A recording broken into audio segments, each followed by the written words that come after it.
Hi guys, my name is Jenna. If you guys are new here, welcome back to my channel. Welcome to part 2 of how I edit my lifestyle vlogs video, or maybe this is gonna be a series. I made part 1 of this video, which is how I edit my lifestyle vlogs, because as a lifestyle vlogger myself, I felt like when I first started editing, there was just kind of nothing out there. Tips for lifestyle vlogs, tips on how to edit well, just kind of like where to find music, how to edit everything, how to put it all together, and just kind of overall a huge how I do this video. So that's what part 1 is. Make sure you guys check that out if you haven't checked it out already. It's like an hour long and I worked really hard on that video. This is part 2, and part 2 is all dedicated to like the administrative file management whole system to how you even get yourself to start editing in the first place. Because if you're a creator, then you know how hard it is to administratively keep all of your files on your computer as you're editing your videos. And I wanted to make this video especially for anybody that might be interested in filming and editing in 4K, because it's not as easy as it seems, and it took me like a whole failed video and a lot of wasted time for me to figure out how to edit and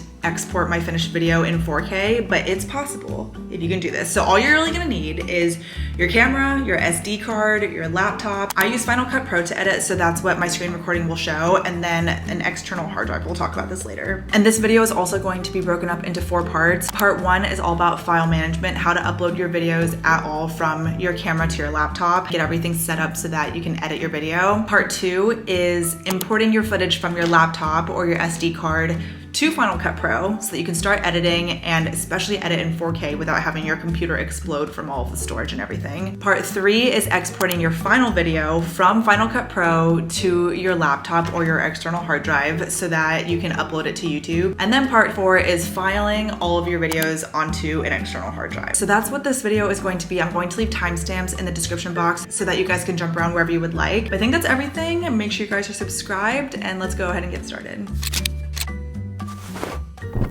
Okay, I'm going to start a screen recording. Welcome to my desktop. What you guys are seeing right now is just my empty Finder. We are going to start with your empty SD card. This is an SD card. This is where you have all of your footage if you do edit on a camera, and we're just gonna plug it into our desktop. I do have multiple SD cards and I carry them in this little carrier case. I really like this just because I don't lose my SD cards otherwise because they're just so small, but I do have multiple. I don't really know why. I think I got them off of sales or something, and I know I got one as a gift. When you plug in your SD card to your computer, you're going to see DCIM, private.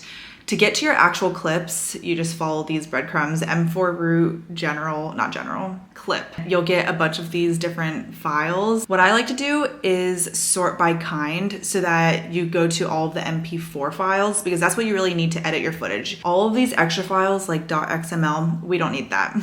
So we're going to go to all the .mp4s, and let's say these first 5 clips. I actually don't have a video right now to edit, but not important for the purpose of this video. Let's say all these highlighted clips are what I want to include in my vlog. I'll move my Finder here, and then I'll open a new Finder window by just going to Finder, and then where I keep all of my videos is in the movies section. And before I move any further, I just want to give a huge shout out and thank you to my friend Selena Trevino. She's actually the one that showed me a lot of this file management system. At first, I would just do it one video at a time, upload it to my hard drive, and it was just such a tedious process, and I wasn't really organizing my files well at all. I asked her if I could include part of this in the video because she really showed me a lot of this file management system. So I just want to give a big shout out to her. Check out her channel if you guys haven't watched it already, although I'm sure you have. If you go to movies, you'll have like Final Cut backups, motion templates, all this stuff, but you'll make a new folder called YouTube videos. That's what I do. You will have a folder for each month of the year. That's, I think, how you can best organize your footage. We're in January right now, and then in your January or in your month folder, you will have a different folder for every single video that you are planning out. Selena showed me to do it by date, so I have the year, the month,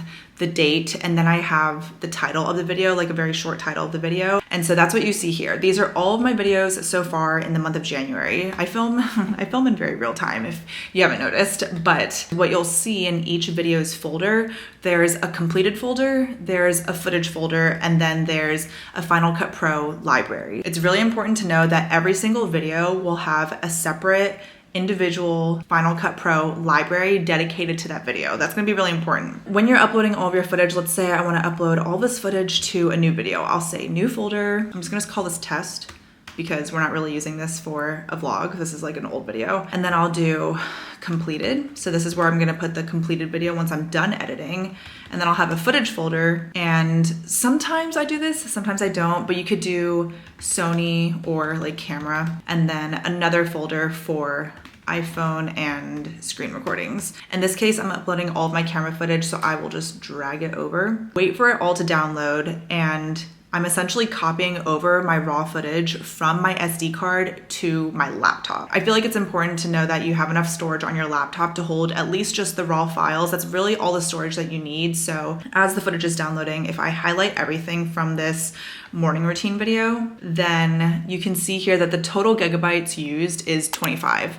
That's a lot, but it's not nearly as much as what my computer can hold. I think my computer has like 1 terabyte, which is 1,000 gigabytes. So I know that my laptop can handle at least the raw footage gigabytes, because especially if you're filming in 4K on your camera, your raw footage is just gonna be a lot higher in terms of file size. So if there's anything, make sure that your laptop can hold all of your raw footage on your desktop, or if you really need to, you can use an external hard drive and keep everything on your external hard drive. If you have a big enough laptop like I do, then you can just do one video at a time of raw footage. So in doing this process, you are copying over your footage, so you don't actually have to have anything plugged into your laptop when you are editing. That's just my personal preference, because a lot of the times I'm editing on the go. I'm either on my couch, I'm maybe in the car, I'm on a train, I'm at another location. I just don't want to have other things other than my charger connected to my laptop. So that's why I made the investment to have more storage on my laptop for specifically that case, so that I wouldn't need an external hard drive plugged into my computer at all times. Here's the file management. I'll have all of my footage downloaded for Sony, for example, and then I'll do the same thing if I do have any iPhone clips. Like, let's see, I guess just for the purpose of this video, I'll put some iPhone clips on here from December, but I know that these are from my iPhone because I just airdropped them, so I'll just put some random clips on here. And then all of the footage is complete. That's really what part 1 is. It's uploading all of your footage from your SD card or your camera to your laptop or your external hard drive. It's really the same thing. This is how I like overall organize all of my videos. I have all of my footage, I have completed. Again, this is how everything looks. You can see that sometimes I'll have like a screen recording folder. Sometimes I don't, just kind of depends on what that video is. But now we're all kind of prepped for starting to edit. So what we're gonna do is open Final Cut Pro. This is what we use to edit. I have 2 videos loaded right now on Final Cut Pro actually, but if I wanted to have enough space on my computer, I feel like that's really the whole point of this video, is just like, how can I make sure I have enough space on my computer to edit everything? What I'll do is, if I have 2 videos open with all the edits and everything, I will go to Final Cut Pro, File, Delete Generated Library Files. Make sure I'm highlighting the library of that one video. Delete render files, delete all, delete optimize, delete proxy. Press OK, let it all load. It usually happens instantaneously. And then I'll right click on that video on Final Cut Pro and I'll click close library. So then the video is closed out, but if I did want to open it and see all of my edits, then I could just go back to that video.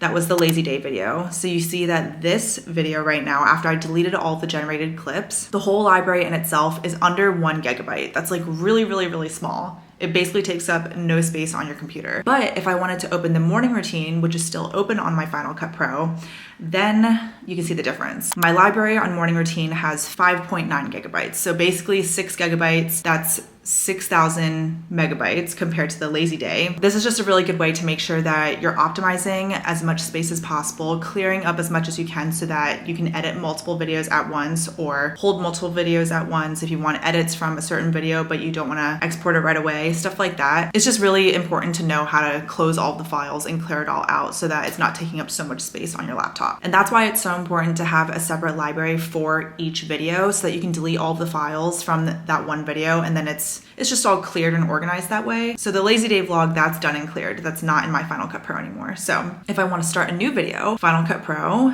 File, New, and then I'll go to New Library, because we're not doing a new project or event. We're doing the top of the pyramid. We're doing a new library for this video. I'll go to Movies, YouTube Videos, January, and then I'll go to the folder of that video where all the footage is. And I'm like, okay, this is where the footage is. This is the one video. This is the folder of the video that I'm editing. I'm just gonna call this test again. So we're gonna create a new library within the videos folder, hit save, and then now it's blank. That's perfect. Then to make sure that we have the footage from that folder onto Final Cut Pro, we're going to import media because right now it's empty, and same place. YouTube videos. I like to have it favorited just so that it's really easy to access when I am uploading stuff. January, test, and then I'll make sure to import the entire footage folder. So I don't want to go in completely and click on just camera. I want to go back one and click on the entire footage so that every iPhone clip and every camera clip is uploaded and imported into Final Cut Pro at the same time. But here's what's really important. In Final Cut Pro, there's all of these different boxes, right?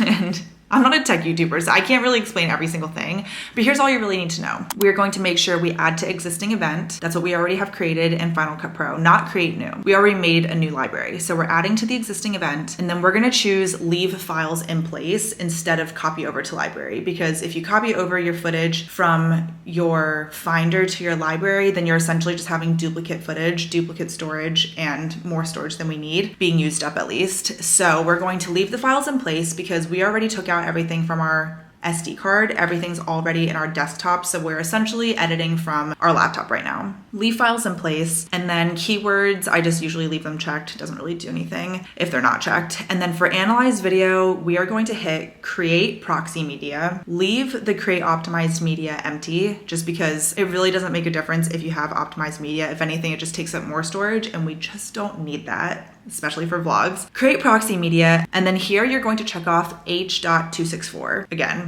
I'm not a tech YouTuber. I can't really fully explain the difference between ProRes proxy and H.264, but I'm pretty sure H.264 is better optimized or better used for Final Cut Pro or for Apple products in general. I'm really not sure. That could be totally wrong, but we don't care here.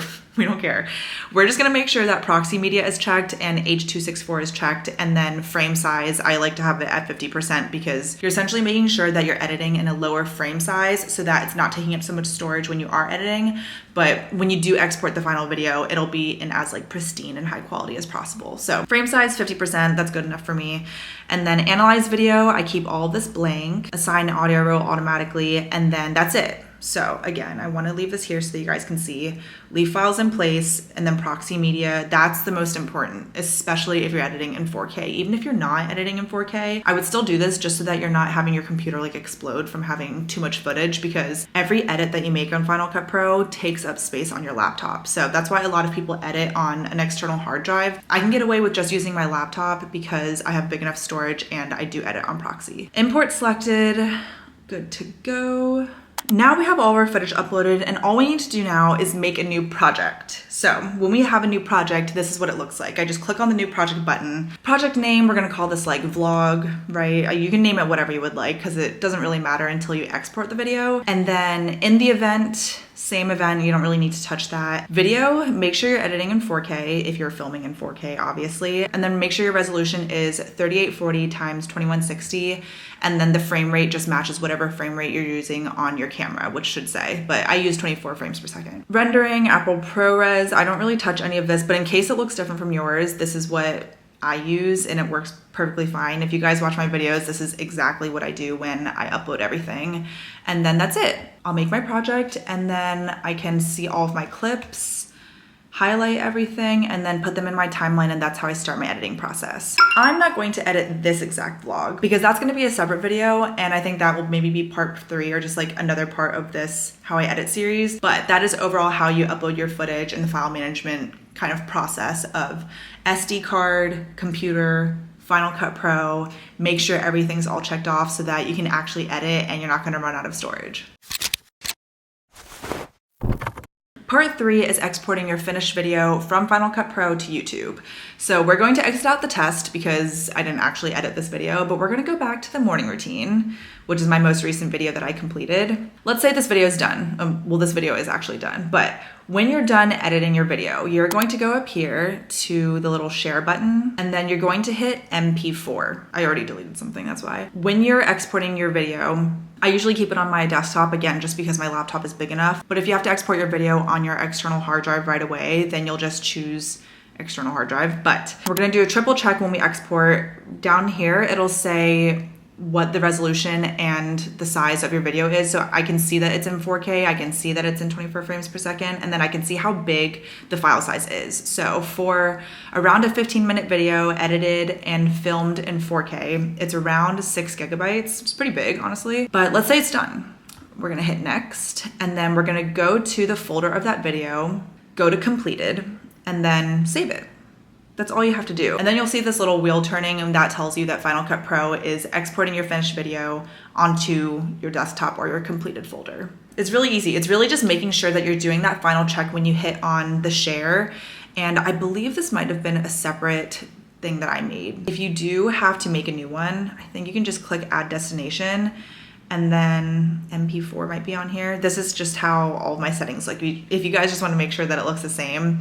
The resolution is on 4K because 2160 is for 4K, and then H.264, that's how I know that it was edited in proxy. Even though this whole video was edited in proxy, the files are really small. When you export your final video, it will still be exported fully in 4K and at like the highest quality it possibly can, which I think is just like the huge hack that took me forever to figure out when it came to editing my vlogs. Because vlog footage, you can have so much, and then you keep probably like 20% of your vlog footage because you have time lapses, you have stuff that you're taking out, you have times where you're rambling, and it's just, you don't really need all the footage, but you couldn't delete it in the moment. So make sure you're editing in proxy, and then make sure when you're exporting your final footage that you do that double check to make sure that the resolution is in the highest quality possible, whether it's times 2160 for 4K or times 1080 for HD. Since we're editing in 4K, it does take a little bit of time, so I'm just going to exit out of everything just because this video is already completed, but I hope that makes sense overall. So I'm going to exit this and this. This basically just cancels me exporting my footage. And then if I want to upload to YouTube, this is the morning routine video, but if I wanted to re-upload it, right, as a completed video, I would go to create, upload videos, and then it's so easy because you just go to your recent folder, YouTube videos, you just go through your typical breadcrumbs to find your completed video. So if I wanted to re-upload the morning routine completed, I actually did revise it, so I would upload the revised version. And that is it. It's really, really simple, but I feel like it's just, there's no catch-all video that shows every single part of this process. So that is part 3, uploading your video onto YouTube. We're gonna put everything together now. So this is my external hard drive. This is actually technically an SSD, which is a little bit smaller than your typical external hard drive, but this is the best. It's literally so small. It's waterproof. It's like, it's amazing. And it holds so much. So what we're gonna do is plug this into my laptop and move all of the finished videos. So let's say you have like a month's worth of videos, footage, completed videos on your desktop and you wanna do a declutter. This is how you do it. I need to do it right now actually, so perfect timing. This Extreme SSD, this is where I keep all of my YouTube videos. I have it marked by year, and then I just have every single video of that year. So I could probably do a little bit better when it comes to file management. But honestly, if I have all of the videos in 1 year's folder, that's perfectly good enough for me. I'll open a new Finder tab, go to YouTube videos, and then what I'll do is I will just go to each completed folder and move that video to my external hard drive, just like this. So Notion tour, week in my life, lazy day. I really needed to do this anyways, and you can see how quick it works. I think it depends on how fast your computer is, but we have that. And then once all of your finished videos are copied over to your SSD or your external hard drive, it's like really the same function, then you can kind of clear out everything. I think Selena told me she likes to keep some videos and some libraries open so that if she wants to copy some edits over, or, and I'll do this too, like if I want to copy some edits over like a certain way that I did my text, I'll save time in my editing process and I know that it's in my like same branding, it's all consistent in my videos. If anything, I just change the colors, but I can keep the overall edits that I made to that text or that sound or that overlay or something. That's why it's important to keep the libraries if you do want to reopen them. But if I want to just clear everything out, I'll go to the entire folder and I'll just delete it, which is so weird. And that's why you have to make sure all of your checks are done. Like, is the finished video in my SSD? Is the finished video uploaded on YouTube? Will I need to possibly go back to all of the edits? Sometimes for my planning videos, I'll keep everything just because if I want to go back and open up this library, I do have to have the footage folder But if for like this lazy day vlog, for example, it's uploaded on YouTube, it's there for you guys to see. I don't really need the footage anymore. So I personally don't keep raw footage, and I just will move this entire folder to the trash. And that's how I do my digital declutter. And that's ultimately how I make sure I'm optimizing space on my laptop or storage. That's it. And I'm actually really happy because I had been meaning to do this anyways. Notion tour, I don't need that anymore. Planning, I'm gonna keep planning, and I'm gonna keep week in my life, and I'm gonna keep morning routine because I wanna make possibly a TikTok out of my morning routine footage. Week in my life, I like to keep at least one just in case there's anything I wanna open. And then my planning video, I'll have at least last month's planning video ready for me to open if I do want to copy any edits over for like screen recordings and stuff like that. So I'm going to keep everything that I have here, but I did clear out everything else. And then the test I can remove, and then you have all the space. So you just cleared out all the space. If you ever want to check out how much storage you guys do have on your laptops, you go to settings, general, and then storage. So you can see I had around 466 gigabytes used before, but since I cleared everything out, you can see a lot of it is in the trash. And then if I go to trash, empty trash, it's satisfying and scary at the same time, but it's just really how you can clear out so much space on your computer or on your laptop, so you can see it kind of doing its thing. But I cleared literally over 100 gigabytes of, right? Yeah. It's still working, but you can see that I cleared over 100 gigabytes of storage just by deleting like 3 videos. So again, I have 1 terabyte, which is 1,000 gigabytes. Make sure if you're unplugging anything from your laptop that you are ejecting it so that you don't ruin any of the footage or any of the files, and then you can unplug it. Oops, unplug this, and you're good to go. That's it. I hope you guys enjoyed this video. I feel like it was both longer and shorter than I expected, but I hope that this all made sense, and I hope that this helped you manage your files better. If you're not even sure how to get to the editing process and you want to edit in 4K or you want to edit in HD, this is how, and this is what's really worked for me. If you have any other questions just about file management, about uploading or importing, exporting, this is like all administrative stuff that I think is not as fun to watch, but I think it's really informative for anybody that is trying to be a content creator in 2024. Make more lifestyle videos, document your life through vlogs. Sometimes you just don't even know how because you don't know how it works. So I hope that this video helped. If you have other requests for this How I Edit series, I'm just gonna go ahead and make it a series so that I can talk about something different each time. I think the next video that I'm gonna make is actually editing a vlog together. I just, truthfully, like I edit such random times and I edit so sporadically that I keep forgetting to film the editing process. So I will do that next for you guys, but let me know if there's another topic when it comes to editing lifestyle vlogs or anything else that you would like to see from me so that I can give more value to you guys. And other than that, make sure you guys check out my own vlogs, and I think that's it. Make sure you're subscribed if you're not already. I post videos twice a week in 2024. I love you guys so much. Thank you so much for watching. I'll see you guys in my next video, but until then, miss you already.